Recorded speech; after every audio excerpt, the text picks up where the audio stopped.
네, 국민의힘 권성동 의원입니다. 안녕하십니까? 예, 선거 공작은 자유민주주의 체제를 부정하는 중대범죄라고 생각하는데 동의하시죠? 누구나 그렇게 생각할 것 같습니다.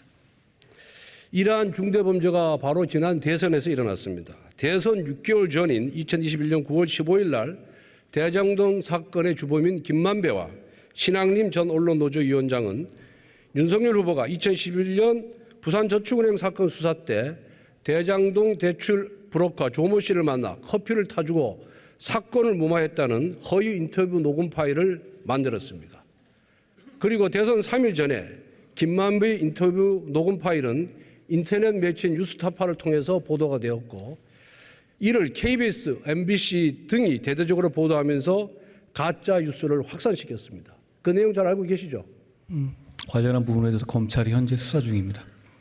게다가 민주당과 이재명 후보는 이러한 가짜 뉴스를 이용해서 대장동 사건은 이재명 게이트가 아닌 윤석열 게이트다, 이렇게 거짓 선동을 일삼았습니다.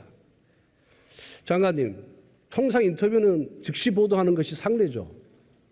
제가 언론인은 아니니까 거기에 대해서 평론은 하기는 어려울 것 같습니다. 그런데 대선 6개월 전에 했던 인터뷰를 대선 3일 전에 보도를 했어요. 그 이유가 무엇이라고, 그 의도가 무엇이라고 생각하십니까? 그런 점까지 잘 고려해서 검찰이 투명하게 수사할 거라고 생각합니다. 제가 보기엔 이렇습니다. 2011년 9월 대장동 게이트가 터졌지 않습니까? 여기에 당시 이재명 성남시장의 관여 의혹이 제기가 되었습니다. 그랬더니 이걸 모면하기 위해서 김만배가 가짜 녹취 파일, 뉴스 파일, 인터뷰 파일을 만들었어요. 그런데 왜 그 당시 공개하지 않았냐 하면은 그 당시에 보니까 대선 판도가 어디로 갈지 불투명했기 때문입니다. 그런데 선거가 임박할수록 선거 결과를 장담할 수 없게 되자 선거를 불과 3일 앞두고 가짜 녹취 파일로 공작을 시도했던 것입니다. 왜 그랬을까요? 3일이라는 시간 동안에 그 뉴스 내용의 진위를 판단할 수 없게, 판명할 수 없기 때문에 이를 이용했던 겁니다. 어떻습니까? 제 그 생각이. 그런 부분까지 포함해서 검찰이 잘 수사할 거라고 생각합니다. 지금 선거 공작의 실체가 드러나고 있어요. 자유민주주의를 파괴하는 이런 공작에 대해서 법무부 장관으로서 입장이 뭔지 한번 말씀해 주시기 바랍니다. 여기 계신 모든 분의 입장과 같을 것 같습니다. 선거 공작이 실제로 있었으면 중대범죄고요. 그 부분을 잘 밝혀서 가부 여부를 잘 검찰이 판단해서 엄정하게 책임을 물을 거라고 생각합니다. 그런데 민주당에 의한 선거 공작이 이번이 처음이 아닙니다. 15대 대선 때 김대엽 병풍 사건 떠올려보면 자명해집니다. 또 16대 대선에서도 이해창 후보가 최규성으로부터 20만 달러를 수수했다라고 또 민주당이 허위, 가짜, 선전선동을 합니다.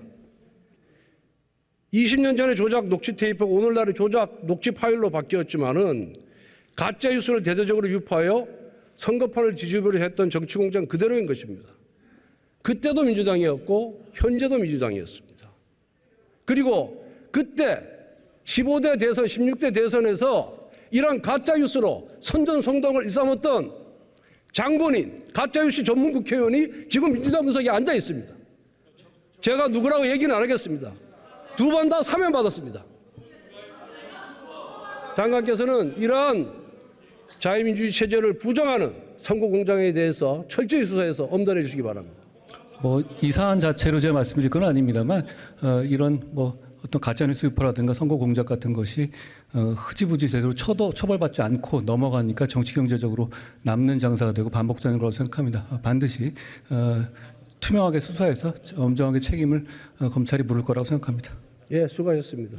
총리님, 최근에 광주광역시가 추진하는 정률성 기념공원 잘 알고 계시죠? 네, 들었습니다. 정률성이라는 사람이 어떤 분입니까? 음악에 자질이 있는 분으로 들었고요. 그를 위해서 중국에 귀화를 해서 중국군의 군가를 만들었고, 또 북한군의 인민군의 군가를 만드신 분으로 알고 있습니다. 그 조선인민군 군락부장으로서 북한 인민군의 사기를 북돋웠던 사람으로서 북한군의 유문공연을 수백회 했던 사람입니다. 총리께서는 국가적 기념행위 목적이 뭐라고 생각하십니까? 당연히 국가적 기념 행위의 목적은 대한민국의 헌법 질서인 자유민주주의 가치를 수호하고 발전시키기 위한 것이라고 생각합니다. 그렇습니다. 국가의 보존과 발전이 바로 기념행위의 목적이다 이렇게 생각을 하고 있습니다. 대한민국을 수호하고 발전시킨 사람만이 기념 대상이 될 수가 있습니다. 이 세상의 어떠한 나라도 침략자를 국민의 혈세로 기념하지 않습니다. 지난 문재인 정부 시절 육군사관학교 교육과정에서 6.25 전쟁사를 필수 과목에서 선택 과목으로 변경했습니다. 이 내용 알고 계십니까? 네, 뭐 자세히 지금 말씀드리기는 어렵습니다만은 그런 것으로 알고 있습니다. 심지어 문재인 전 대통령은 현충일 추념사를 통해서 북한 정권에서 국가검열상까지 지낸 공산주의자 김원봉을 국군의 뿌리라고 축켜 세웠습니다. 자기 역사를 선택 과목으로 배우고 침략자를 자기의 뿌리라고 주장하는 나라를 본 적이 있습니까? 당시에 많은 국민들이 그러한 그 말씀에 대해서 걱정을 하고 우려를 했다는 한 것을 잘 알고 있습니다. 그뿐만이 아닙니다. 간첩을 잡는 국가정보원 원은석에 간첩 신형복의 글씨를 새겼습니다. 이러한 문재인 정부의 조치에 대해서 어떠한 생각을 하고 계십니까?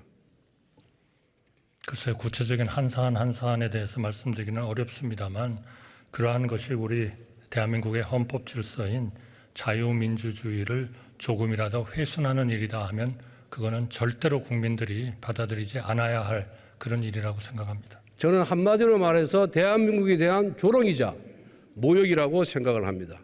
한편 국회에서도 지금 비슷한 일이 일어나고 있습니다.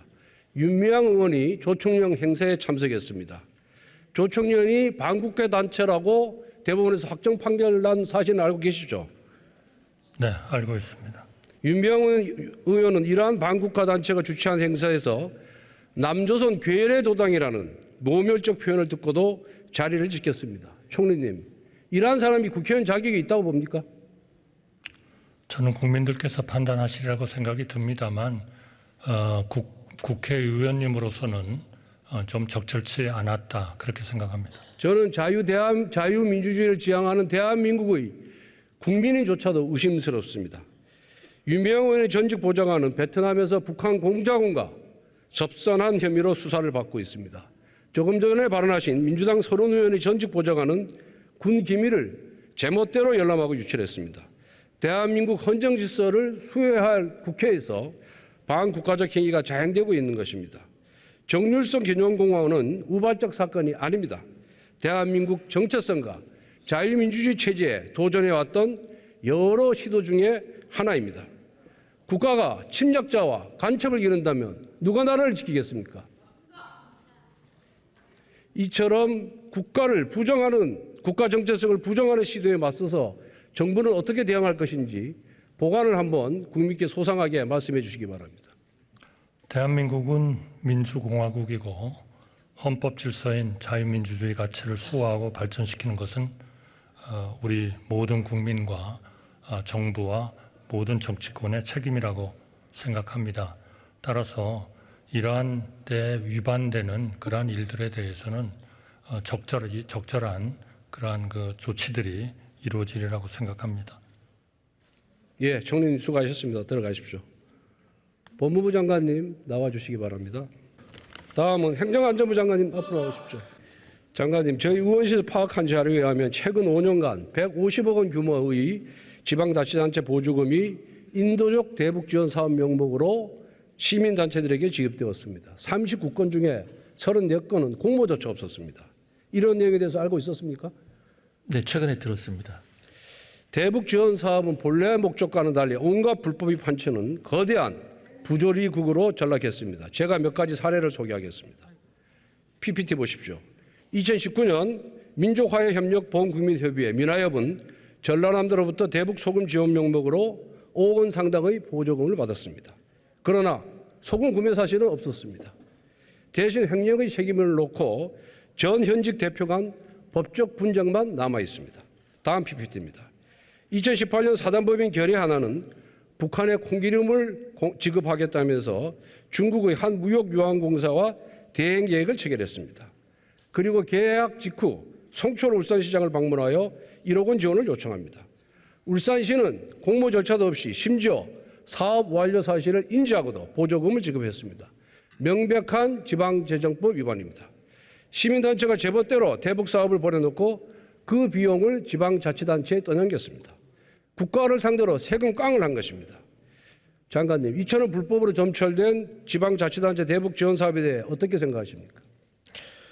그 대북 지원 사업에 대해서는 그 절차 위배가 있는지, 목적의 사업에 사용된 것이 있는지, 지방 보조금법에 위반되는 점은 없는지 지방자치단체하고 협의해서 한번 점검을 한번 해보도록 하겠습니다. 예. 다음 PPT입니다. 아태평화교류협회 안부수 회장은 경기도로부터 밀가루와 묘목을 북한에 지급하겠다면서 보조금 15억 원을 받아냈습니다. 그러나 물품들은 구매조차 제대로 이루어지지 않았습니다. 이렇게 횡령한 돈을 어디로 보냈을까요? 환치기를 통해서 쌍방울 그룹의 대북 로비 작업이 되었고 결국 조선노동당 통일선전부로 넘어갔습니다. 다음 PPT입니다. 본의원은 해당 사건 시기에 주목하고 있습니다. 2019년 2월 말 하노이 북미 회담이 노딜로 끝났습니다. 그리고 3월 8일 아태협은 대북 지원 사업자로 통일부로부터 정적 선정되었습니다. 3월 28일 아태협은 대북 사업 제안서를 경기도에 제출했고 3월 29일 당시 이재명 경기도지사는 승인을 합니다. 장관님, 15억 원이라는 거액의 지방자치단체 보조금 지급 결정이 하루 만에 이루어진 것을 본 적이 있습니까? 네, 좀 이례적인 것 같긴 합니다. 그렇죠. 이와 같은 초고속 특혜행정은 문재인 정부의 통일부와 이재명 지사의 경기도의 긴밀한 협조였으면 불가능했다라고 생각합니다. 심지어 2021년 5월 경기도는 남북 교류 협력 사업을 위한 대북 제재 면제 매뉴얼을 제작하여 여러 지자체에 배포합니다. 국제사회의 일원인 대한민국 지방자치단체가 유엔의 대북 제재를 회피하려는 꼼수나 연구하고 있었습니다. 제가 언급한 대북 사업의 불법 사례는 극히 일부에 불과하는데 행안부 차원에서 17개 지방자치단체에 대해서 상대로 전수조사를 할 용의가 있습니까? 네, 방금 말씀드린 바와 같이 절차나 목적 등에 대해서 지방자치단체와 철저히 조사해서 이 대북 지원 사업의 문제점을 파악을 해서 개선 방안을 도출해 주시기 바랍니다. 네, 잘 알겠습니다. 예, 들어가십시오. 통일부 장관 앞으로 나와 주시기 바랍니다. 제가 보기에 대북 사업은 부패한 시민단체와 브로커들에게 손쉬운 먹잇감입니다. 왜 그러냐면은 대북 지원 사업의 실제 사업 내용을 검증할 수가 없어요. 불투명합니다. 그리고 사업 자금을 현금으로 변통해 왔던 잘못된 관행 등이 범죄의 온상이 되었다 이렇게 생각하는데 동의하십니까? 예, 대북 인도 지원 사업은 북한의 올바른 변화를 위해서 사용되어야 된다 이렇게 생각하고 있습니다. 그래서 말이 좋아 인도 지원 사업이지 솔직히 말해서 남쪽의 친북 세력, 북쪽의 권력자, 중간의 브로커가 저는 대한민국의 세금을 훔쳐간 것이다 이렇게 정의하고 싶습니다. 동의하십니까? 네, 그런 일이 있어서는 안 된다 이렇게 생각합니다. 그렇습니다. 과거 김대중 정부에서도 불법적으로 대북 송금을 했다가 박지원 전 장관이 형사처벌받은 그런 전례가 있습니다. 현재 제1야당 대표도 불법 대북 불법 송금 의혹의 한가운데에 서 있습니다. 이미 이재명 경기지사의 오른팔이었던 이화영 부지사가 쌍방울 그룹의 대북 송금이 이루어진 직후 김현철 통일부 장관에게 이재명 지사의 방북 허가를 요청한 사실이 확인되었습니다. 지금과 같이 대북사의 불법성을 방치한다면은 언제고 제4의 불법 대북 송금 사건이 터질 수 있다 이렇게 보고 있는데 어떻게 생각하십니까? 예, 남북 교류 협력은 법과 원칙에 따라서 이루어져야 된다 이런 생각을 하고 있습니다. 인도적 대북 지원을 하더라도 분명한 원칙과 전 투명성이 담보가 되어야 된다 이렇게 생각을 합니다. 올 4월 통일부는 대북 지원 사업자 제도를 공식 폐지했죠. 네, 그 폐지한 이유가 뭡니까? 그동안 이 대북 지원 사업과 관련해서 그 사업자를 지정을 해 두고 있었습니다. 자, 근데 그와 관련된 부작용이 많이 있어서 4월 달에 폐지를 했습니다. 그런데 제가 그 규정을 읽어보니까 대북 지원 사업 규정, 인도적 대북 지원 사업 규정을 읽어보니까 아직도 좀 문제점이 남아 있어요. 대선을 2개월 앞둔 2022년 1월 달에 문재인 정부의 통일부는 사업자의 요청이 있는 경우 비공개할 수 있다. 이런 규정을 삽입을 했거든요. 이 규정이 현 정부의 기조에 부합합니까? 이 규정은 현 정부의 기조에 부합되지 않는다 이렇게 생각하고 있습니다. 자, 그렇게 해서 이 비공개 근거 규정을 포함해서 대북 사업의 투명성을 높이기 위해서 이 규정을 개정하기 위해서 지금 검토 중에 있습니다. 예, 그렇게 해주시기 바랍니다. 우리만 깨끗하다고 대북 사업의 투명성이 확보되는 게 아닙니다. 북한이 보내준 수령증 달랑 한 장, 브로커의 말 몇 마디 믿고 어떻게 국민의 소중한 혈세 수백억 수천억을 태울 수 있겠습니까? 아무리 인도적 대북 사업이라도 저는 원칙을 분명히 해야 된다고 생각합니다. 그 원칙은 검증 없이 지원 없다라는 것입니다. 어떻게 생각하십니까? 네, 거기에 동의합니다. 지금 북한 이탈 주민 증언에 의하면요, 지원 물품 다수가 군수 물자로 활용되거나 권력층에 의해 횡령되어서 장마당으로 흘러간다고 하고 있습니다. 정말 인도적인 대북 지원 사업이 북한 주민에게 도움이 되는지 저는 검증할 수 있는 수단이 매우 제한적이기 때문에 저는 의문이라고 생각합니다. 지금 30년 되었거든요. 그런데 이러한 사업이 한반도 긴장 완화와 북한 주민에게 도움이 정말 되었다고 생각하십니까? 네, 지금까지 북한에 제공되었던 인도적인 지원이라고 하는 것이 북한의 올바른 변화를 통한 우리 정부가 목표로 하고 있는 자유민주적 기본 질서에 기초한 평화적인 통일이라고 하는 그런 목표를 달성하는데 뚜렷한 한계가 있다 이렇게 생각하고 있습니다. 저는 득보다는 오히려 실이 많았던 것이 아닌가 이렇게 생각합니다. 우리가 계속해서 인도적인 지원을 하는 와중에서도 북한은 천안함 폭침하고 연평도 도발하고 그리고 북핵 도발하고 계속해서 우리 안보를 위협하고 있습니다. 저는 역대 정부의 실패한 경험도 경험이라고 생각합니다. 정치는 경험을 존중해야 합니다. 낭만적 민족주의라는 환상을 걷어내고 타락한 대북 사업의 현실을 보아야 한다 이렇게 생각하고 있습니다. 장관님께서 사명감을 갖고 인도적 대북 지원 사업의 문제점과 개선 방안 그리고 원칙을 분명히 세워주시기를 바라겠습니다. 네, 그렇게 하겠습니다. 예, 수고하셨습니다.